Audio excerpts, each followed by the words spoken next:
Bayi setelah makan batuk-batuk, apakah ini tanda alergi atau masalah pencernaan ya? Yuk sini aku jelasin tampilan wajah bayi yang sedang makan dengan ekspresi bingung atau khawatir. Batuk setelah makan pada bayi bisa disebabkan oleh berbagai faktor seperti alergi makanan, kemudian masalah pencernaan, atau bahkan tersedak.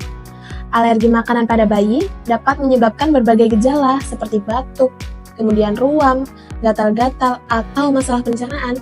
Masalah pencernaan pada bayi juga dapat menyebabkan batuk setelah makan, terutama jika bayi memiliki refleks asam lambung atau intoleransi makanan. Selain itu, bayi juga bisa batuk setelah makan jika mereka tersedak makanan atau makan yang terlalu cepat. Batuk pada bayi juga bisa disebabkan karena virus atau infeksi virus atau bakteri pada saluran pernafasan juga dapat menyebabkan batuk setelah makan, bahkan bisa sampai berhari-hari.